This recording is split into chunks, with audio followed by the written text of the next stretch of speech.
broken, eh? Oh, no, it's all good. We forgot this last one, eh? Last photo shoot, or video shoot, I guess. It's cool. All right, we're rolling. We're ready to go. I'm rolling.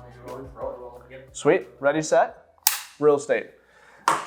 So this video is on viewings.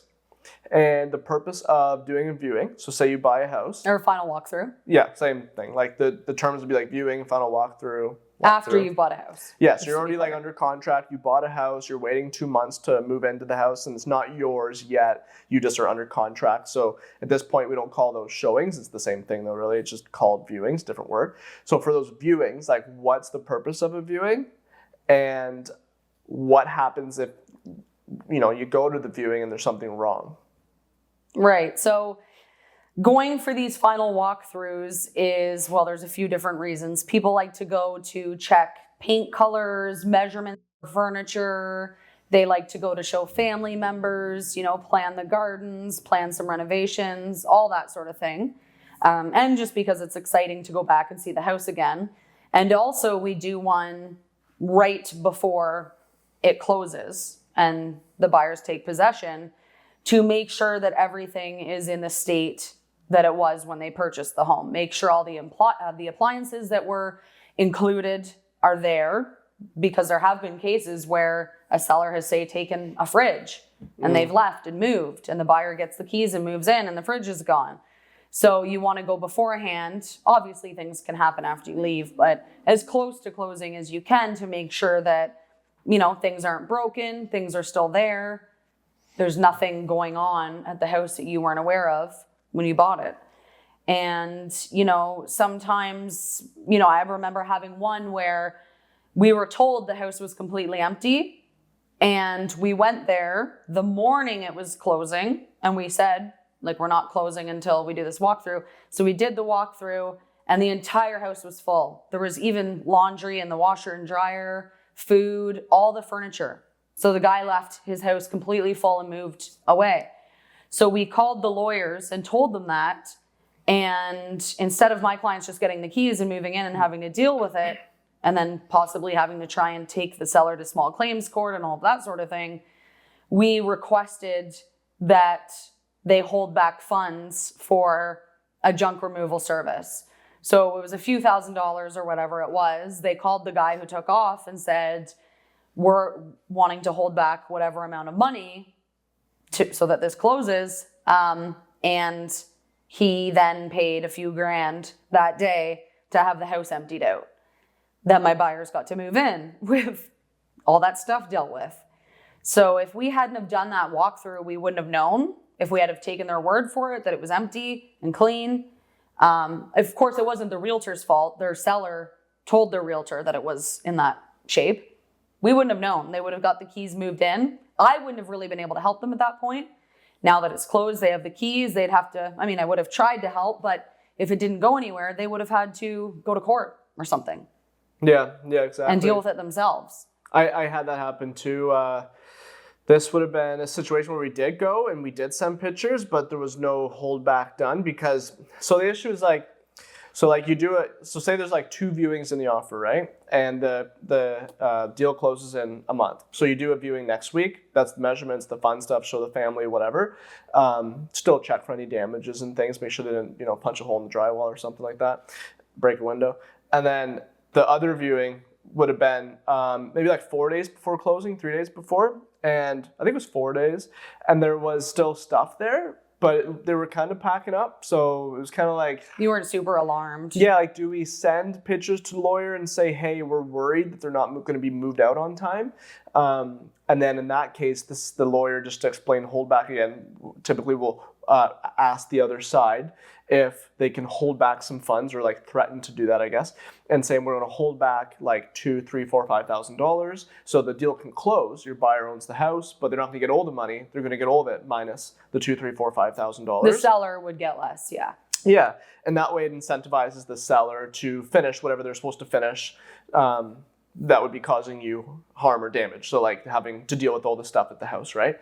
And so we did, like, what you do is like you take the picture, send it to a lawyer, and I could say like, should we do a holdback, or essentially the lawyer should advise you on what to do. And us real estate agents kind of just say you have to follow lawyer's advice kind of thing. Even though we did that, the deal still closed. And like you're saying, once it closes, it's done.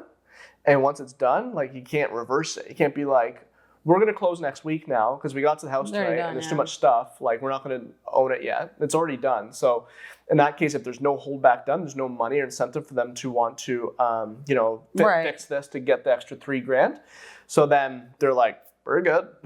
And that happened. And we had to like take the company out, junk removal, do all that, get the quote, the bill, send it to the lawyer, ask them to pay for it, and hope that they pay for it. If they don't pay for it, then go through small claims court or force like suing essentially. In that case, if you choose to do that. So super big headache, right? It's uncommon, but that's why the agent's job is so important with the viewings, to look for those red flags. And if you're with an agent that does a lot of transactions, and they're very used to knowing how a house would look in certain states. A really cluttered house that's super cluttered, 5 days before closing, 20% of the items are moved. Yeah, it's probably fine. Like, there's still 80% left, but there's still 5 days to go, and it's already super cluttered. People procrastinate, it's normal. But if it's like 1 day before and 20% is removed, that's a bit of a headache. Unless you know that they have like McWilliams coming that night to do moving and stuff, and they told you that. But even so, that's so close to closing, you might want to ask if it's okay to do another like viewing or even a drive-by the next day, or even see if McWilliams is there that night. Because you're looking for any red flags that would really just be signs that like there could still be stuff there that they're leaving to you. Because once deals close, like it's done, and there are a lot of cases, probably 30% where there are some stuff that's left, like some junk or a couple things that they should have taken and they don't. And that's why it's never perfect, the handoff. But you don't want to have a lot of stuff, right? Another situation where a viewing is good is, say you're buying a house that's a rental and the tenant's supposed to be out by like August 1st, say, and the closing is like August 5th, which is a smart way to do it. So you don't close the same day the tenant's supposed to be out, because that's a little risky. Say August 5th, and that way you have August 2nd, 3rd, 4th to go to the house and make sure the tenant's not there anymore, if that's as per the contract, and that everything's fine. So sometimes just to check for like occupancy, like tenant not there, and then items and all that stuff too. I had a situation, it's okay, yesterday for a transaction, but this was the seller actually trying to back out of the deal after they sold it to us firm, like after it went firm and everything, and they refused the viewings. They wouldn't allow us to have the viewings. And so we were like, basically lawyers have to like, pretty much force it, and the seller finally agreed the night before for us to go there. But that's concerning for sure. Very. So 2 nights ago, we get to the house thinking like, make sure lawyers, like, closing's tomorrow, that like there could be no movement on all the stuff out of the house yet, but we got there, everything was moved out. So like everything was fine. But that's the importance of viewings. That's why, in my opinion, you should never just buy a house, not do any viewings, close it, and go to the house. Well, and another thing too is sometimes the ones that have red flags that you're like, there's no way they're going to be out of here. They are the ones that are fine on the closing day. And some of the homes that I've sold that are like immaculate, we went for the final walkthroughs and they're not anymore, or they're damaged. So it is a red flag if they're really not packed like the day before. But I have seen situations where it is reversed, or my buyer thinks, it'll be fine, we don't need to go for another walkthrough. Like, they keep that house so clean and organized, and it's already basically empty. But you'd be surprised sometimes. So, have you ever had a deal where they swapped appliances? Because I remember you saying that before, which is a really good reason to do a viewing. I've never had it happen where someone swapped a fridge or something. I don't think so. I think where they've wanted to, either they wanted to and we agreed because my buyer didn't care, or they tried. Really? And we were like, no.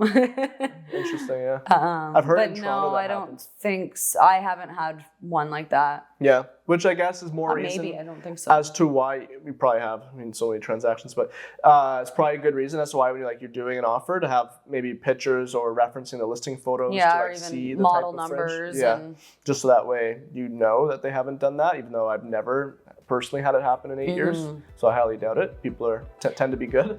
Yeah. So, sweet. That's more reason as to why viewings are important.